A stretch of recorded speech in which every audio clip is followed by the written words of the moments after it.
Halo, selamat siang teman-teman KI. Bagaimana kabarnya? Selalu sehat dan tentu saja tetap semangat dalam menghadapi hari-hari. Terlebih lagi saat ini kita masih diketemukan dengan kondisi pandemi, namun tentunya tidak mengurangi segala aktivitas kita untuk tetap berkreasi dan berinovasi. Nah, pada siang hari ini kita akan bersama-sama berdiskusi atau bincang singkat santai dengan 3 narasumber, dan semuanya ini merupakan pakar atau ahli yang akan membahas terkait dengan dikeluarkannya PP nomor 56 tahun 2021 tentang pengelolaan royalti dan hak cipta lagu dan musik. Wah, Mas Anang, bagaimana kabarnya Mas Anang? Ayo Mbak. Ya, ini kita bukan uji coba lagi Mas, ini sudah masuk ke room. Oh Kita udah. sudah langsung saja mulai Mas. Bagaimana kabarnya Ya Mas oke. Anang? Alhamdulillah Iya. baik.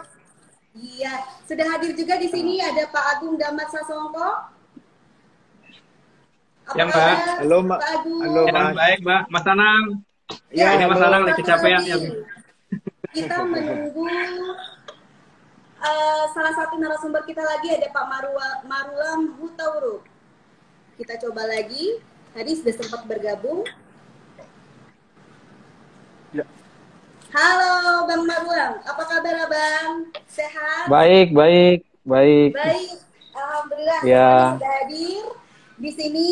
Ya. Baik, sebelumnya saya ingin menyapa teman-teman KI. Selamat datang di IP Talks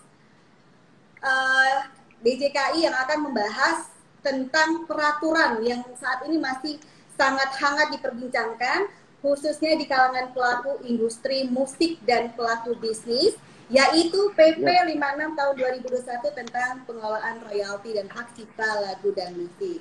Nah, siang kali ini kita sudah ditemani oleh 3 narasumber. Ada Bapak Agung Damat Sasongko selaku Kasubdit Pelayanan Hukum dan Lembaga Manajemen Kolektif DJKI. Pak Agung, silakan menyapa teman KI. Ya, selamat siang teman-teman yang bergabung pada acara siang hari ini. Selamat beraktivitas dan mudah-mudahan ini bisa menjadikan gambaran apa yang sekarang ini terjadi, jadi bisa menjadi wawasan yang baru. Baik. Dan selanjutnya narasumber kita yang kedua adalah Bapak Marulam J. Hutauruk selaku Komisioner Lembaga Manajemen Kolektif Nasional, yang mungkin saat ini sedang dicari-cari nih, Abang. Gimana sih caranya Dicari-cari. royalti itu, semuanya pada pusing, bingung. Dicari-cari konotasinya negatif nih. Sorry. Ya. Selamat siang semua. Selamat siang. Kita akan banyak berdiskusi ya siang hari ini dengan berita ditekennya PP 56 tahun 2021. Baik. Oke, silakan Bu. Siap. Dan terakhir, ini sebenarnya jadi gacoan kita nih. Kita nggak nyangka banget ternyata Mas Anang mau diundang oleh DJKI. Terima kasih banyak Mas Anang. Ini sebuah apresiasi buat kami bisa berdiskusi, apalagi membahas terkait dengan hot issue yang mungkin selama 2 atau 3 hari ini terus menjadi rasa penasaran, terutama para pelaku industri terkait yang mungkin berdampak dengan hadirnya PP 56 ini. Silakan Mas Anang ingin menyapa teman-teman DJKI. Halo Mas Marulam, halo Mas Sasongko. Salam kenal. Saya baru kenal juga Mas Marulam, saya juga baru kenal. Masnya juga baru kenal. Terima kasih saya bisa diundang di sini. Baik, terima kasih Mas Anang. Sebagai informasi, Bapak-Bapak, bahwa tadi pagi sudah dilakukan press conference yang dilakukan oleh Bapak Dirjen Kekayaan Intelektual kepada seluruh teman-teman media. Dan tentunya hadirnya PP ini, kalau menurut Pak Dirjen itu sebagai awal transparansi untuk pembagian supaya pencipta maupun para pelaku itu mendapatkan royalti, pembagian royalti sebaik mungkin. Begitu ya, Pak Agung ya? Iya, betul, Mak. Baik, sebelum nanti kita masuk ke ajang diskusi, dan nanti juga kami memberikan kesempatan kepada teman-teman KI semua untuk mengajukan pertanyaan ke masing-masing narasumber. Saya ingin bertanya dulu kepada masing-masing narasumber. Mungkin untuk narasumber pertama dari DCKI, Pak Agung. Bapak bisa dijelaskan terlebih dahulu bagaimana sih sebenarnya perjalanan PP ini sampai akhirnya bisa terbentuk dan alasan terbentuknya PP ini serta pihak-pihak mana saja yang dilibatkan dalam menyusun PP ini. Silakan Pak Agung. Singkat, Ya, padat, terima kasih jelas. Mbak. Ya, baik, terima kasih Mbak Irma. Sebenarnya PP ini merupakan penguatan dari Undang-Undang Hak Cipta yang sudah ada, Undang-Undang Nomor 28 tahun 2014, dan terutama adalah penguatan untuk hak-hak dari pengelolaan hak atas pemanfaatan ciptaan maupun produk hak terkait. Jadi pemantapan, penguatan terhadap hak ekonomi dari pencipta, pemegang hak cipta, dan pemilik hak terkait seperti pelaku pertunjukan, produser rekaman, begitu ya. Nah, memang sebagian besar konten yang ada dalam PP ini sebenarnya sudah diatur dalam Permenkumham dan juga sudah diatur dalam keputusan Menteri yang terkait dengan besaran tarif, begitu ya. Dan sebenarnya seperti contohnya kita lihat di sini bahwa kafe-kafe 13 area komersial yang memang itu menjadi memiliki kewajiban untuk membayarkan royalti itu juga sudah diatur di dalam Kepmen, gitu ya. Jadi dengan adanya PP ini menjadi penguatan dan dampaknya lebih luas, gitu ya. Kalau sebelumnya diatur dalam Permenkumham, sekarang diatur dengan peraturan pemerintah, gitu ya. Jadi artinya kedepannya dengan adanya peraturan pemerintah ini akan ada sinergitas antara kementerian lembaga di dalam berkaitan dengan pengolahan royalti ini. Sebenarnya yang paling baru adalah pusat data musik. Ini yang paling sangat baru sekali. Artinya dengan adanya pusat data musik ini nanti akan bisa menjadi suatu pusat data yang bisa melihat ciptaan karya anak bangsa kita dan kemudian ini bisa dijadikan sebagai dasar LMKN dalam melakukan penarikan royalti di masyarakat. Dan masyarakat pun juga bisa memanfaatkan pusat data ini untuk mereka mengetahui siapa sih lagu ini, karya penciptanya, gitu ya. Ketika ada cover version, dia harus minta izin kepada siapa. Pusat data ini akan menjawab, gitu. Jadi sebetulnya root dari PP ini adalah tadi pusat data musik. Ini yang sangat sebetulnya sekarang diperlukan. Ketika ada diskusi-diskusi yang terkait dengan masalah penarikan royalti untuk 13 area komersial tadi, itu sebetulnya sudah sebelum ada PP ini pun juga sudah berlangsung, gitu. Tapi dengan adanya PP ini akan semakin menguatkan, begitu. Kurang lebih seperti itu. Ya, jadi sebenarnya PP ini nggak keluar sekonyong-konyong ya Pak ya? Sudah ada aturan sebelumnya. Iya, kalau kata Didi Kempot nggak sekonyong-konyong koder nggak. Tadi bicara terkait dengan database Pak. Database. Nah, kira-kira sejauh ini sudah sampai mana Pak? Apakah sudah ada perkembangan, sudah ada pembangunan database dan sudah sampai mana progresnya? Mungkin bisa ceritakan ke teman-teman KI. Iya, kalau di dalam PP ini sebenarnya tadi Pak Dirjen pagi ini sudah menjelaskan bahwa ke depannya akan ada pengembangan pusat data. Tapi sebenarnya pusat data ini akan bersumber pada e-hak cipta yang sudah Dirjen KI miliki. Jadi Dirjen KI sudah memiliki pusat data yang namanya e-hak cipta, yang kemudian ini nanti akan dikembangkan menjadi pusat data yang mungkin bisa jadi subsistem dari e-hak cipta yang terkait dengan musik, gitu ya. Nah, ini kan juga ada pengembangan yang Pak Dirjen tadi sudah sampaikan secara finansial, berapa biayanya dan segala macam. Nah, ini yang akan dibangun dalam waktu 2 tahun ke depan. Kalau menurut dalam PP ini kan diberi waktu 2 tahun ya. Nah, jadi saya pikir kita sih optimis kalau dengan basicnya sudah ada ya, dengan e-hak cipta sudah ada, dan tadi juga Pak Dirjen sangat bersemangat sekali bahwa tahun depan itu menjadi tahunnya hak cipta, artinya benar-benar akan dikembangkan secara dikejar, betul. Baik, ya. Baik. Pak Agung, satu pertanyaan lagi. Di PP ini diklaim memperkuat undang-undang hak cipta, khususnya pasal lisensi dan royalti. Bisa dijelaskan nggak Pak Agung, detailnya seperti apa dan bagian mana? Ya, memang sebenarnya gini, kalau bicara undang-undang hak cipta kan sudah mengatakan bahwa di dalam pasal 8, pasal 9 itu kan ada hak ekonomi yang dimiliki oleh para pencipta. Ketika itu dimanfaatkan atau dikomersialkan, maka harus minta izin kepada pencipta atau pemegang hak cipta. Lalu kemudian di dalam pasal 87 ayat 4-nya pun juga dijelaskan tidak dianggap pelanggaran kalau dia sudah melakukan pembayaran royalti, begitu kan? Nah, jadi artinya ini kan sudah disebutkan dalam Undang-Undang Hak Cipta sebenarnya. Nah, PP ini menguatkan lagi, gitu kan? Menguatkan lagi, memberikan penjelasan bahwa hak ekonomi itu perlu dijaga. Karena ini juga untuk memajukan industri musik Indonesia. Dengan adanya PP ini semakin menguatkan, begitu. Baik, baik. Jadi memang di situ sudah diatur. Jadi ketentuan-ketentuan yang di dalam Undang-Undang Hak Cipta. Dan kemudian kemarin ada pertanyaan juga, Pak, kalau nggak membayar, saya akan dipidana dong. Nah, Undang-Undang Hak Cipta tidak serta-merta sanksi pidana. Ada tahapan-tahapannya yang dilakukan. Seperti contohnya tidak boleh melakukan pidana dulu, tapi paling tidak ada mediasi dulu. Dan mediasi itu ada tahapannya, gitu. Bukan serta-merta langsung disikat pidana, enggak. Undang-Undang Hak Cipta sudah mengatakan. Iya, memang sanksi pidananya ada, tapi kan dalam pasal 95 ayat 4 sudah dijelaskan bahwa ada sebelum ada tuntutan pidana itu ada proses mediasi dulu, dan mediasi itu tidak sekali dua kali, ada beberapa proses yang harus dilalui, kan begitu. Jadi bukan berarti ketika orang meng-cover version terus kemudian dia nggak bayar terus tiba-tiba ditangkap pidana, enggak, tetap ada tahapannya yang harus dilalui. Jadi nggak usah takut gitu ya. Ini kan banyak orang yang melihat bahwa ketentuan ini yang sangat menakutkan, padahal tidak. Ini kan sebenarnya ada langkah-langkah yang preventif dan juga harus dilakukan untuk penegakan hak tadi. Ya, gitu. Jadi artinya memang makanya sama ini kan juga tadi proses ini juga memberikan dukungan sepenuhnya kepada para pencipta, pemegang hak cipta. Jadi lagu-lagunya Mas Anang bisa ditarik dari karaoke, gitu kan. Jadi makanya saya pikir ini juga untuk penguatan-penguatan seperti itu, Mbak Irma. Ya. Baik. Baik, kalau begitu saya lanjut ke Mas Anang. Mas Anang, saya ingin bertanya, mungkin ada 3 pertanyaan kepada Mas Anang. Bagaimana tanggapan Mas Anang selaku musisi dengan ditandatanganinya PP terkait royalti ini? Tanggapannya seperti apa? Itu dulu Mas Anang, silakan.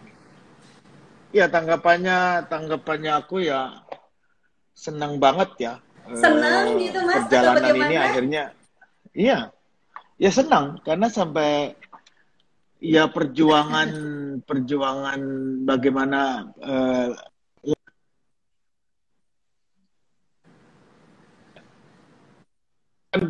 tahun 80-an, 82 lah tepatnya kayaknya. Terus habis itu 91 kan YKCI melalui Mas Chandra dan teman-teman itu luar biasa menyusun hal itu. Karena kita waktu itu habis meratifikasi konvensi Bern dan Mas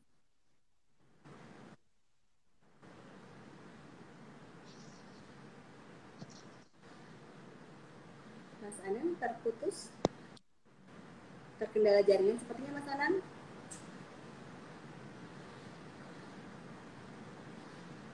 Oke, mungkin Mas Anang saat ini masih terkendala jaringan. Teman-teman KAI, selanjutnya kita mungkin ke Bang Marulam dulu ya, sambil menunggu Mas Anang on kembali, stabil kembali jaringannya. Bang Marulam, saya ingin bertanya terkait dengan PP ini, sebenarnya peran LMKN itu semakin kuat, iya kan ya Bang ya? Nah, bisa diceritakan nggak apa saja yang sudah dilakukan oleh LMKN selama 6 tahun ini, dan apa saja yang akan dikerjakan oleh LMKN pasca terbitnya PP nomor 56 tahun 2021 ini. Silakan Pak Marulam.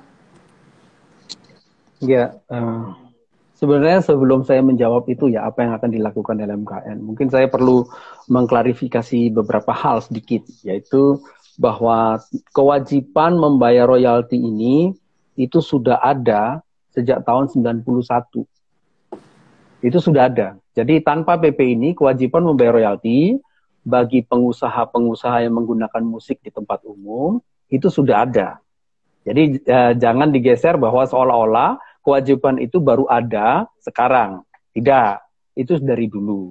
Kemudian kewajiban seperti apa sih kewajiban oleh si pengusaha tersebut yang melakukan bisnis seperti kayak kafe, restoran, bar, hotel itu ya. Itu pengusaha itu perlu punya itikat baik. Ya. Itikat baik itu apa? Dalam menggunakan musik, karena musik itu adalah added value dari bisnis mereka. Jadi ini perlu dipahami dulu. Jadi nanti jangan sampai kepada cover dan segala macam. PP ini adalah sudah sebenarnya ketentuan kewajiban itu sudah ada sejak dulu. Sejak tahun 91 sudah ada gitu. Nah, sekarang memang peraturannya itu dalam bentuk yang berbeda, tidak dalam PP. Kemudian mengenai database tadi itu, pusat data musik dan segala macam. Itu juga sudah ada. Bukan belum ada ya, sudah ada, tapi tidak centralized. Itu tersebar di banyak pihak. Ada yang di pencipta sendiri, ada yang di publisher atau penerbit musik, ada yang di produser, ada yang artis manajemen. Itu. Jadi itulah makanya ada pembangunan database musik ini. Jadi pertama, sekali lagi saya ulang ya, sebentar saja, bahwa kewajiban membayar royalti itu di tempat umum, pemutaran musik tempat umum, sudah ada sejak dulu. Bahkan sejak tahun 91 sebelum adanya PP ini. Tapi regulasi itu atau kewajiban itu tidak tercantum dalam suatu PP. Tersebar di mana-mana. Kemudian, saya ulang lagi, database itu sudah ada sejak dulu. Tapi tersebar, yaitu tersebar ada di publisher, ada di producer, ada di pencipta sendiri. Ya. Jadi tersebar. Dengan adanya PP ini diharapkan centralized. Nah, sekarang apa yang akan dilakukan LMKN ke depan? Ya, melaksanakan ketentuan PP itu. Apa saja yang ada di dalam PP itu dilaksanakan. Yang dulu sudah dilaksanakan akan diteruskan. Yang dulu itu yang mana? Menerima royalti yang dibayarkan oleh pebisnis-pebisnis seperti hotel, kafe, restoran, dan lain-lain itu. Karaoke dan segala macam. Itu akan kita teruskan sambil memaksimalkan database tadi untuk centralized yang bisa diakses oleh LMKN. Dan ini saya tekankan lagi bahwa PP ini hanya untuk public performance right. Kalau di PP ini disebut layanan publik yang bersifat komersial. Apa itu? Itu loh, semua bunyi-bunyian yang diputar di kafe, di restoran, di hotel. Setiap suara bunyi-bunyian musik itu, jadi tidak selalu live music. Teman-teman saya di Surabaya dan segala macam komplain, dipikir mereka yang harus membayar royalti.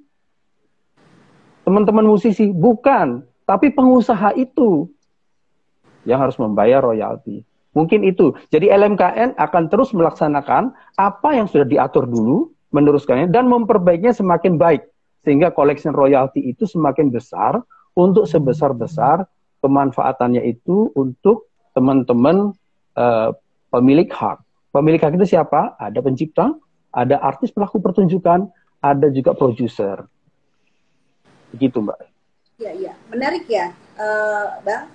Dan sebenarnya banyak juga masyarakat yang menanyakan bagaimana sih alur kerjanya LMKN dalam menarik dan mendistribusikan royalti. Sebenarnya ini yang terpenting, Bang. Karena mereka sering bertanya, gimana sih sebenarnya sistem distribusi royalti yang selama ini sudah berjalan dan akan berjalan lebih baik lagi kan dengan adanya PP ini, dan siapa saja yang berhak mendapatkan royalti. Nah, mungkin Bang Marulam bisa menjelaskan biar teman-teman KAI sudah nggak bingung lagi. Baik, kita bagi ya dua sisi. Sisi collection, sisi ketika pemungutan, dan nanti ketika sisi distribusi. Supaya clear nih, jadi jangan dicampur adukan. Sisi collection, kita memungut kepada hotel, restoran, semua sudah ada keputusan menterinya. Tarifnya sudah jelas. Misal, kalau misalnya hotel, itu berdasarkan jumlah kamar, bukan lagu. Sekali lagi, public performance tidak menghitung lagu. Untuk collection ya. Jadi semua sudah ada keputusan menterinya. Tidak ada perdebatan, tidak ada negosiasi. Sudah diatur. Kenapa? Sudah diatur. Sudah diatur. Bahkan itu keputusan menteri sejak tahun 2016. Dan tidak ada negosiasi. Itu strict. Jelas, faktor penghitungnya jelas. Kalau hotel kamar. Kalau bioskop screen. Kalau karaoke itu ruangannya. Jelas semuanya. Tidak ada negosiasi, tidak ada kong kali kong. Semuanya jelas. Tapi saya mau tekankan bahwa seperti yang di depan tadi saya katakan bahwa ini perlu itikat baik dari pengusaha ya untuk mendukung ekosistem musik di Indonesia. Jadi ini prinsip itikat baik, makanya itu self assessment yang dilakukan. Mana yang memang itu kira-kira apa namanya tepat untuk ditaruh roomnya berapa, silakan tulis, tapi yang masuk akal.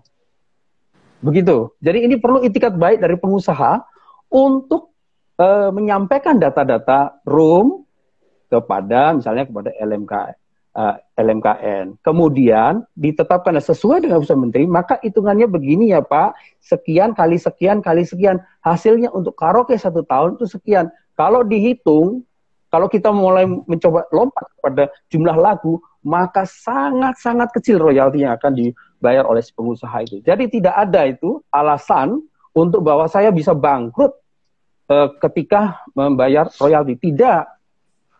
Ini adalah peran ekosistem. Pengusaha harus melakukan dukungan karena ada added value yang apa terjadi ketika hotel. Bayangkan, Mbak, hotel sama sekali tidak ada yang main musik di situ, tidak ada bunyi-bunyian, itu kayak kuburan. Nggak ada yang datang juga ya, Bang? Ada tambahan sebetulnya. Ya, gimana Mas Ana? Tambahan dari saya adalah begini sebetulnya. Kalau kesannya seperti itu kayaknya kasihan si pengusaha ini kok tahu-tahu ditarik gitu ya. Ini banyak yang WA ke aku, banyak yang telepon ke aku tentang hal tunang kok menjadi begitu. Saya bilangnya simple sebetulnya. Inilah dari awal bahwa lagu tidak dimasukkan dalam bagian reproduksi mereka. Padahal kalau yang berbisnis menggunakan lagu itu harusnya dimasukkan ke dalam hal-hal yang memang wajib untuk dia masukkan sebagai biaya di dalam itu. Karena lagu ini dianggap dulu kan bebas-bebas aja. Nah, itu korelasinya kemana pikirannya? Sebenarnya pikirannya simple. Kalau kayak hotel, tempat makan, karaoke, diskotik, bar, mall, kalau memang lagu tidak dimasukkan, ya jangan setel lagu. Nah ini kan lagu itu ada siapa? Ada yang punya. Ada yang membikin. Lagu itu nggak seujuk-ujuk langsung tahu-tahu ada lagunya. Di pencipta juga sama. Banyak yang tidak bisa memahami proses penciptaan tadi. Bahwa kita dapat ilham dari yang kuasa, habis itu kita meneruskan. Meneruskan ilham itu bisa butuh bulanan sampai tahunan. Dan itu tidak mudah dan itu semua butuh biaya. Jadi kalau dari sisi pencipta seperti saya berpikiran simpel seperti tadi. Bahwa itu nanti diatur sedemikian rupa oleh pemerintah memang wajibnya. Bahwa pemerintah kalau melihat bahwa industri ini adalah sebuah industri yang bisa menopang pendapatan negara, ini harus dipikirkan secara serius dari dulu. Kalau kita mencacah dari peristiwa ekonomi kreatif semenjak 2014 dibikin Badan Ekonomi Kreatif dari 16 subsektor, itu cuma ada 6 subsektor yang 1%. Dan 7 subsektor, 9 subsektor di bawah. Musik masih 0,1%. Padahal dari 16 subsektor itu ada musik. Tapi bagaimana menghitung musiknya? Nah itu dulu saya mencoba memberikan pandangan itu. Saya memang bersyukur waktu Undang-Undang 28 itu lahir. Cuman memang sampai menuju kepada titik PP 56 2001 memang nggak gampang. Saya mungkin bisa memaknai perasaan, pikiran teman-teman di LMKN kayak Mas Marulam dan teman-teman di DJKI. Bagaimana menyusun ini supaya tidak timbul hal-hal yang berita seperti hari ini. Yang dimasalahkan bukan bagaimana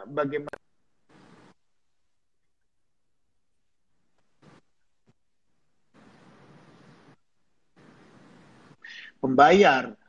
Nah, kalau aku udah bayar, apakah aku nanti bisa mendapatkan tanda bahwa aku udah bayar supaya tidak didatengin lagi, ada orang bayar minta lagi, ada senimannya datang minta lagi. Ini banyak terjadi.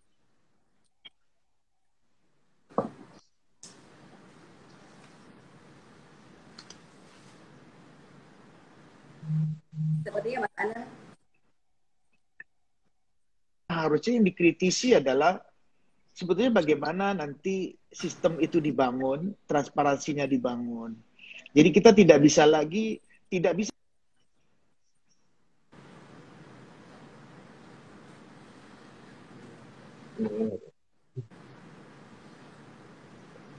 Mas Ana? sepertinya Mas Anang ada terkendala jaringan lagi. Mungkin dari Pak Agung bisa menanggapi Pak Agung terkait dengan yang tadi disampaikan dengan Mas Anang. Iya, baik. Memang sebenarnya ini hal-hal yang tadi Mas Anang katakan tadi memang sebenarnya ini perjalanan panjang dalam membuat satu peraturan tadi ya. Memang ini merupakan upaya pemerintah untuk bisa ikut membantu memajukan industri musik Indonesia. Dan memang sebenarnya yang seperti tadi dikatakan oleh Pak Marulam tadi, memang sebenarnya ini bukan hal yang baru. Namun ini dinormakan menjadi sebuah peraturan yang lebih tinggi, menjadi peraturan pemerintah.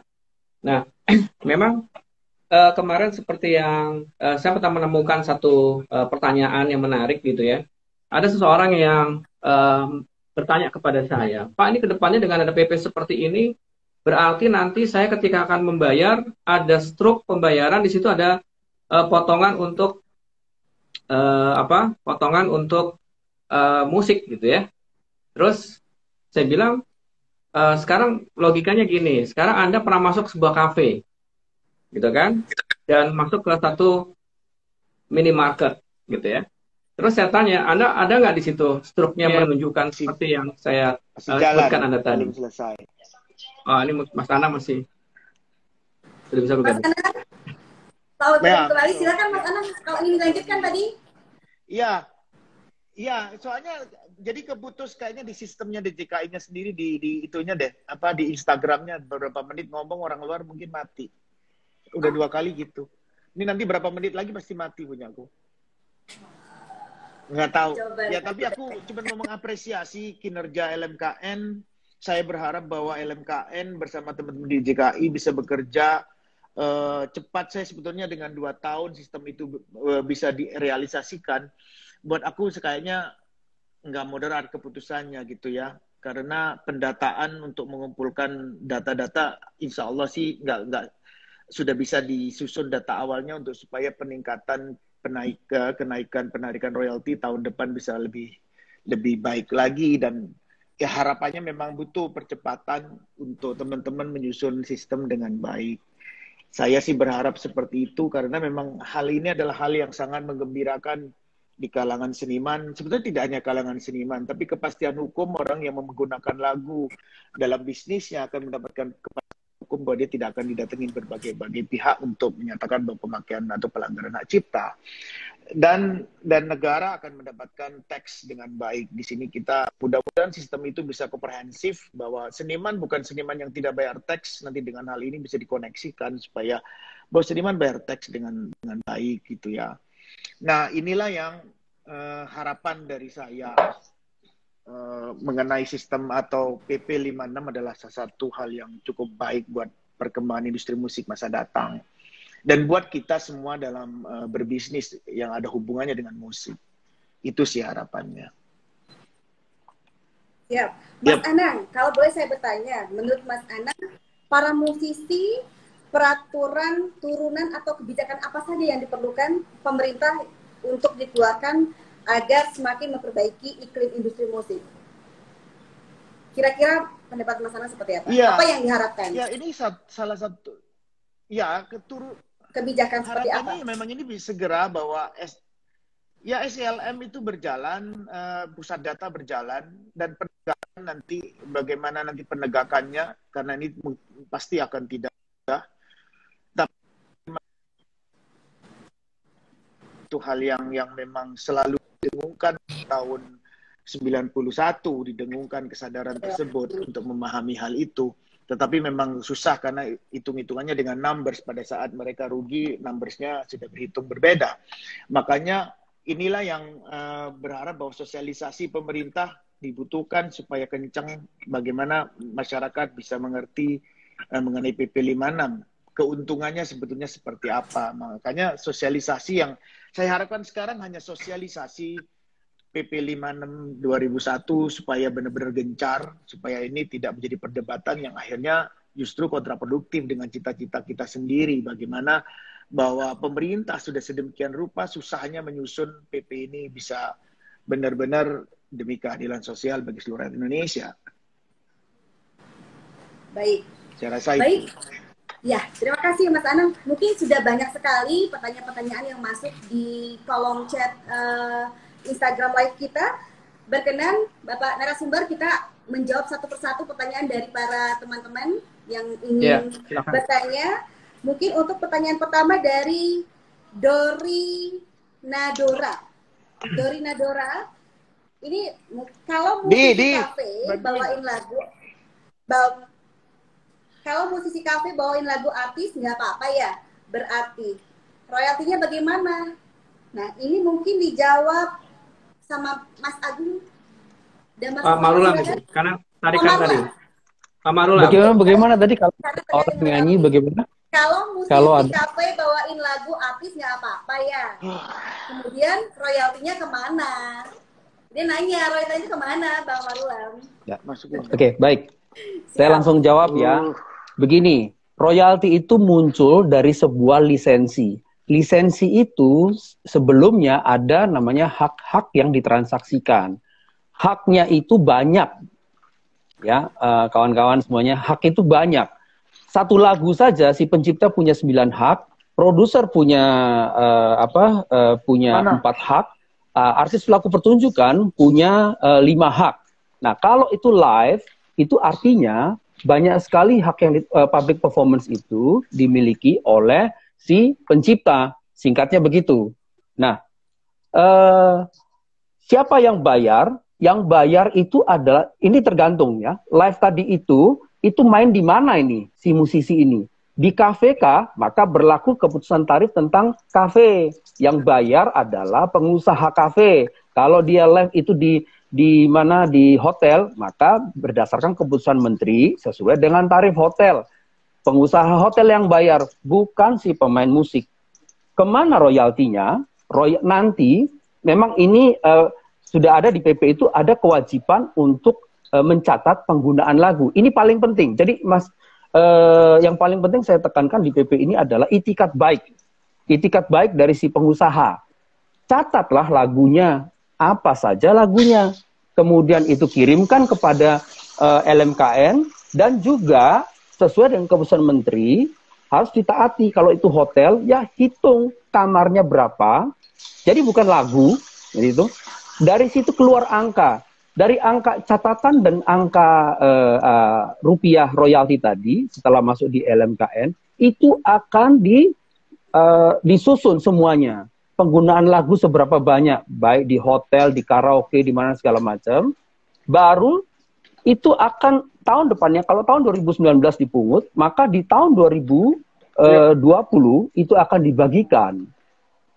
Kepada siapa? Dibagikan LMKN mendistribusikannya kepada LMK. Karena itu seperti yang disampaikan Pak Dirjen, bukan hanya LMKN yang harus diaudit, tapi juga LMK harus diaudit. Harus transparan, bukan hanya LMKN, tapi LMK juga. Nah, setelah distribusi dari LMKN kepada LMK, maka distribusi dilanjutkan kepada anggota-anggota LMK. Masalahnya yang terjadi, seringkali pencipta ini tidak mendaftarkan dirinya tergabung dalam sebuah LMK. Sehingga menurut pasal 87, dia tidak bisa menerima royaltinya. Hanya pihak yang terdaftar, tergabung dalam sebuah LMK lah yang bisa menerima royalti public performance itu. Karena itu saya mendorong semua seniman pencipta musik, pelaku pertunjukan, produser, rame-ramelah untuk tergabung dalam sebuah LMK untuk menerima hak Anda. Bagaimana itu yang dari luar negeri? Jadi pertanyaannya seperti itu juga. Lagu-lagu yang dari luar negeri gimana? Itu akan didistribusikan juga Indonesia, LMK di Indonesia dengan luar negeri. Demikian juga ketika lagu Indonesia putar di luar negeri, itu berdasarkan perjanjian tadi bilateral atau multilateral tadi, kita akan tarik dan kita bagikan kepada pemilik. Jadi sekali lagi saya mendorong semua seniman tabung dalam LMK. Baik.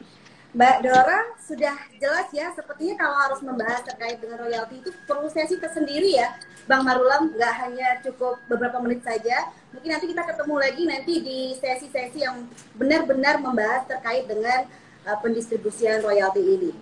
Pertanyaan kedua, ini juga menarik nih, dari Mami Ginta Tebet. Saya mau bertanya, saya pebisnis restoran, mengapa saya butuh lisensi? Jika saya memutar lagu untuk konsumen saya dengan menggunakan peralatan elektronik seperti TV atau pemutar lagu.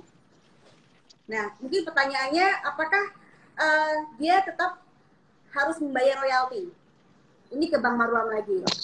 Silakan, Iya, Bang. betul. Karena Pak Marwan yang punya tarif ini. Iya, yang punya tarif Bang Marwan ini. Bagaimana saya sudah sampaikan di depan, kewajiban royalti ini khusus public performance right. Jadi PP ini khusus public performance right. Ini nggak ada hubungannya dengan cover-cover dan segala macam, nggak ada hubungannya. Ini public performance right.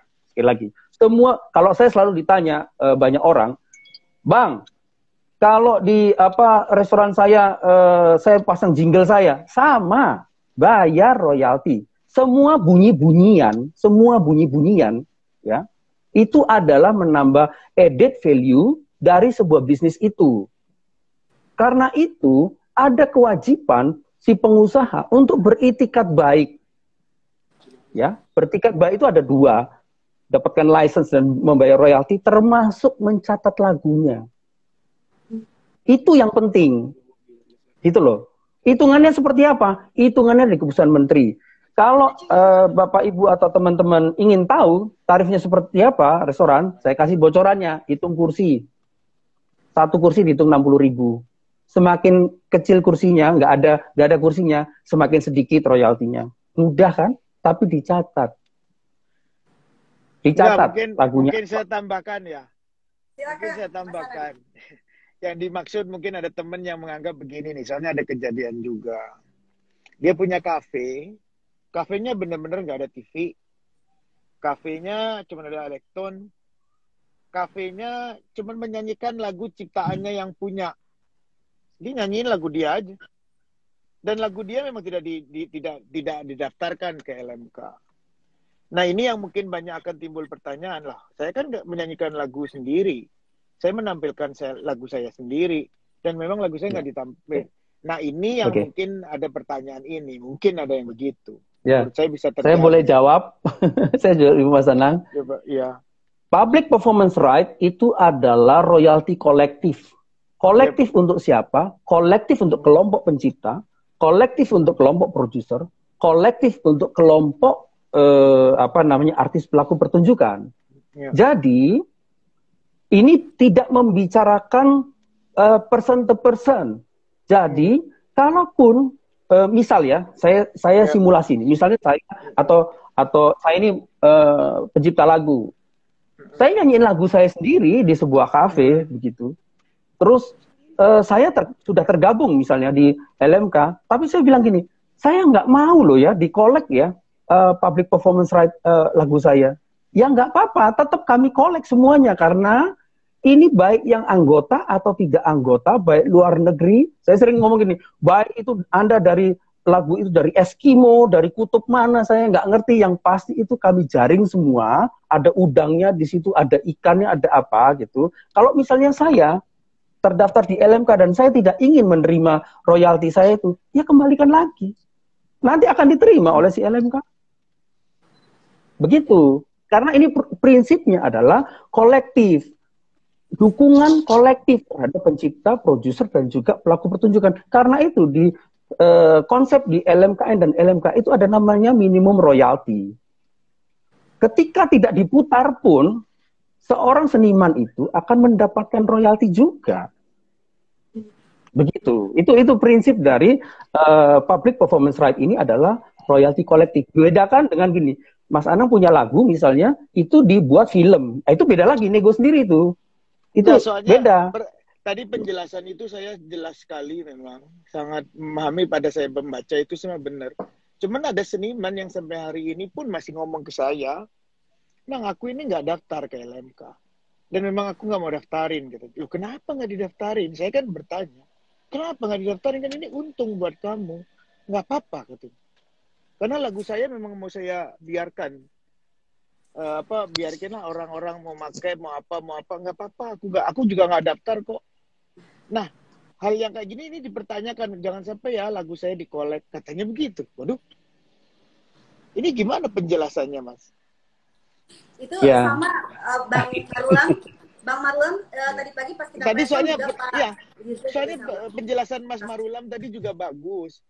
Cuman penjelasan Mas Marulam tadi kan memang ada kewajiban orang daftar ke LMK. Karena diwajibkan mereka ada yang bilang nggak mau. Kalau memang ini menjadi penarikan secara kolektif, kenapa sekarang memang kalau tapi juga lagunya kalau nggak disampaikan, tidak didaftarkan juga gimana caranya mengkolek. Nah ini yang juga dipertanyakan bagaimana sih cara pendataan nanti. Ya, mungkin begini, Mas. Ini mungkin yang menarik adalah tadi Yang sama seperti kemarin halnya tadi ada saya pertanyaan juga kepada saya. berdiskusi. Ya. Berdiskusi. Ini sama Mas juga Anam. Pak Agung, Iya. Ya, Pak Mas Agung Anam ingin tadi. menanggapi, silakan Pak Agung. Ya, ini ada hal yang sama juga, Mas Anam. Ini kaitannya dengan Creative Commons. Yes. Ada orang yang menciptakan lagu, Ya. tapi dia terikat dengan Creative Commons. Artinya kan kalau kita bicara Creative Commons, yang dilepaskan kan hak ekonominya. Artinya orang boleh semua menggunakan, yang penting atribusinya terjaga, kan gitu. Ini yang menarik gitu ya. Artinya memang hak itu kan ada dua, hak moral dan ekonomi. Nah, bagaimana dengan teman-teman yang sebagai memiliki karya cipta lagu, tapi dia mengikatkan diri pada Creative Commons, yang orang boleh like, share, tapi tetap terjaga hak atribusinya. Nah, ini yang artinya juga perlu diperhatikan bahwa memang juga ada hak dari pencipta bahwa mereka hak ekonominya itu dilepaskan. Artinya orang boleh semua menggunakan. Atau juga dia mengkeep hak ekonominya hanya untuk dia saja umpamanya. Nah, ini kan bisa juga, artinya juga bisa diperhatikan bahwa memang kita hargai orang pencipta atas keinginannya tadi, begitu ya. Jadi memang ini juga ada beberapa pertanyaan yang kepada saya terkait dengan masalah ini, gitu. Karena juga cukup banyak para pencipta lagu yang mengikatkan diri melakukan perjanjian license-nya terkait dengan Creative Commons. Nah, ini banyak sekali karya-karya yang seperti itu. Jadi mungkin ini juga artinya juga perlu diperhatikan hal seperti ini. Bahwa ini memang tidak menjadi coverage-nya untuk dilakukan penarikan, gitu.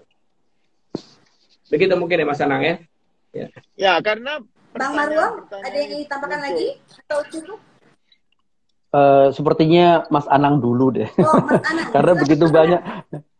Silakan. Enggak, saya kan ingin menyampaikan apa yang sampai kepada saya juga, bahwa pertanyaan-pertanyaan itu cukup, mungkin banyak yang hari ini hadir di acara ini pun mungkin ada pertanyaan yang sama, mungkin saya bisa wakilkan. Karena saya juga bertemu banyak teman-teman pencipta, bicaranya pun ada hal yang begitu. Supaya menjadi jelas bahwa PP ini kemana sebetulnya peruntukannya. Dari 14 sektor tadi yang memang menggunakan musik. Ini yang menjadi acuan bagaimana supaya ini berjalan. Karena pasti untuk tujuan bisnis. Kalau memang ke depan nanti pencatatan ini semakin membaik, semakin bagus, saya rasa pemahaman-pemahaman tadi akan juga mulai mereda.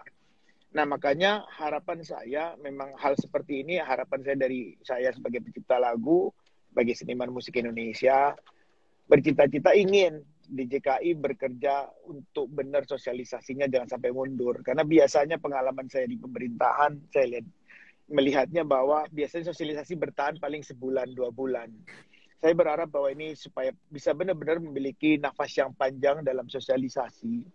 Karena ini penting, karena memang postur negara kita yang cukup unik. Makanya kan selalu sosialisasi itu jadi problem, karena dananya cukup besar.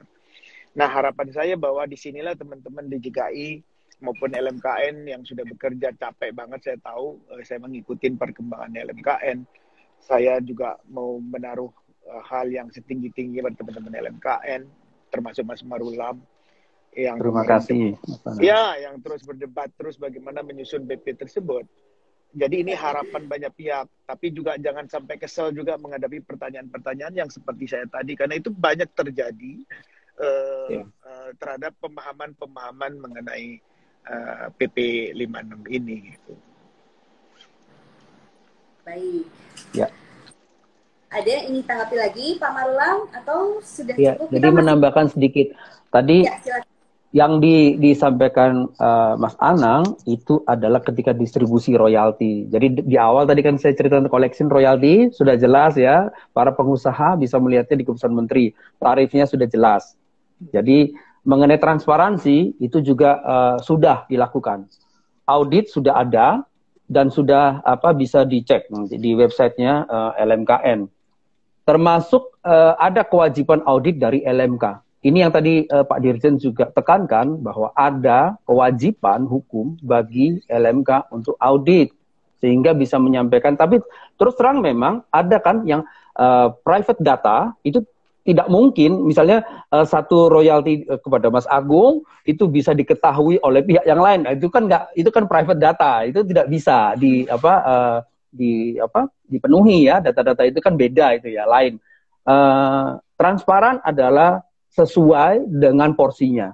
Mungkin begitu, itu tentang transparan. Terus kemudian tentang itu transparansi mengenai distribusi royaltinya. Karena tadi kan setelah kita ngomongin tentang collection royalty, terus kita masuk ke dalam distribusi royalti kepada pemilik hak. Nah, itu tadi yang dibicarakan Mas Anang tadi itu. Nah, itu ada. Jadi transparansi sudah ada, ketentuannya juga sudah jelas. Bahkan LMKN itu ada namanya Dewan Pengawas. Dewan Pengawas itu terdiri dari Kapolri, dari KPK, itu semuanya ada. Jadi diawasi benar gitu. Termasuk juga masalah aturan-aturan yang begitu rigid di LMKN. Gitu. Jadi distribusinya, tapi ini perlu diketahui oleh masyarakat bahwa distribusinya tidak langsung ya ke pemilik hak. Jadi bertahap ini. Dari LMKN kepada LMK, LMK kepada pemilik hak. Jadi seringkali kan teman-teman bertanya, kok saya dapat sekian ini, gimana ini hitungannya? Tanyakan itu kepada LMK-nya. Atau bisa minta bantuan LMKN untuk meng-cross-check ini semuanya. Begitu, kami akan sangat terbuka untuk itu. Gitu. Jadi distribusi prinsipnya ada 3, yaitu fairness, accountable, ya, fairness, accountable, dengan transparan. Ini prinsip. Karena beberapa LMK punya aturan distribusi tersendiri. Ini juga perlu dihormati. Karena LMK Dangdut dari tempatnya RAI itu beda cara membaginya dengan LMK WAMI atau KCI gitu. Jadi tapi anggota mereka menganggap itu adil. Jadi itu sudah memenuhi prinsip. Jadi ini perlu juga diketahui oleh masyarakat ini. Tidak serta-merta langsung penggunaan lagu ansih. Tidak. Ada banyak sekali aturan di dalam LMK masing-masing itu. Jadi distribusinya LMKN kepada LMK kepada pemilik hak. Gitu. Ya, begitu kira-kira. Ya, baik. Oh ya, satu lagi boleh saya tambahkan, tadi Mas Anang menyampaikan saran ya, bahwa supaya user itu, hotel dan kafe dan semuanya itu tidak didatangi oleh beberapa pihak gitu. Itu merepotkan. Saya sih menyampaikan ini juga perlu kesadaran dari LMK yang lain supaya kita bisa bersinergi dengan baik. Gitu. Karena ini kan kita mengakunya ini untuk kepentingan pemilik hak. Tolong dong jangan bikin repot. Begitu. Jadi kalau memang sudah ketentuan hukum ngomong itu masuk ke rekening LMKN, mari kalau mau awasi LMKN, awasi LMK. Begitu. Mari semua teman-teman musisi, semuanya pencipta lagu, awasi LMK, awasi kami LMKN, karena uangnya ini besar. Terima Jadi kasih. perlu lembaga independen untuk ngawasin LMKN yang kelihatannya, Mas. Sudah ada, Mas Agung. Ada dewan pengawas, ini. ada dirjen, itu pengawas. Iya. Di ketentuan dari masyarakat ya itu mungkin sudah jelas. Ya, masyarakat bisa melihatnya sendiri dan si pelakunya sendiri juga bisa mengawasi dengan audit tadi ya. Kalau ada ini protes lah, kirim surat, maka kita akan proses itu. Terima kasih. Iya. Baik, sebenarnya ini obrolannya sangat-sangat menarik sekali, tapi sayang sekali kita hanya punya waktu sekitar 10 menit lagi, karena memang secara sistem dibatasi 1 jam saja untuk diskusi melalui IG Live ini. Tapi nanti kita akan lanjut ke webinar ya, Mas Anang, nanti kalau kami undang, Datang ya, Bang Marulam juga. Insya Allah. Mungkin, Insya Allah. Ya. Insya Allah. mungkin satu pertanyaan terakhir dari kami. Ya. Dari Pratama Wirs. Apakah layanan digital dapat ditarik royaltinya mengingat pasal 3-2 PP tidak menentukan layanan digital merupakan bentuk layanan publik komersial. Nah, ini ke Bang Marulam lagi kayaknya ya? Atau ke Pak Agung bisa? Ya, Saya saja kalau boleh. Oke, silakan. Izin untuk Bang Marulam, silakan. ayat 4. Kalau kita 5 menit Bisa ya, Bang. Ya, pasal 2 ayat 4. Layanan publik yang bersifat komersial sebagaimana dimaksud pada ayat 1 sampai dengan ayat 3 termasuk dalam bentuk analog dan digital. Digital. Ya, Jelas betul. ya? Clear di situ, Mbak. Clear ya? Di PP sudah disebutkan. Jadi untuk analog dan digital. Jadi semua sudah mencakup semuanya tanpa kecuali itu. Baik, sepertinya semuanya sudah terjawab dengan baik. Tapi sebenarnya banyak sekali pertanyaan-pertanyaan yang belum terakomodir nih. Kita nanti akan coba rangkum dan kami jawab melalui media sosial DJKI. Jangan khawatir, teman-teman KI.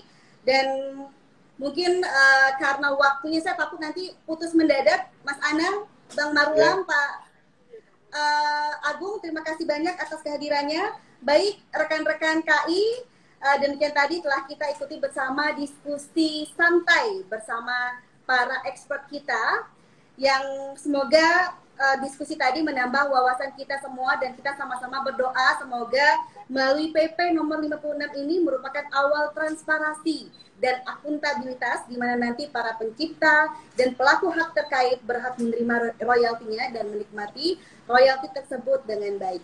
Baik, para narasumber yang sangat hebat, terima kasih banyak atas kehadirannya. Mas Anang minta dukungannya, Mas Anang LMKN. Tolong ya. Mas Anang hadir lagi nanti di webinar kami, Mas Anang. Terima kasih banyak. Pasti, Mas Baik, Marulam. sekali lagi Ya, terima salam, kasih salam.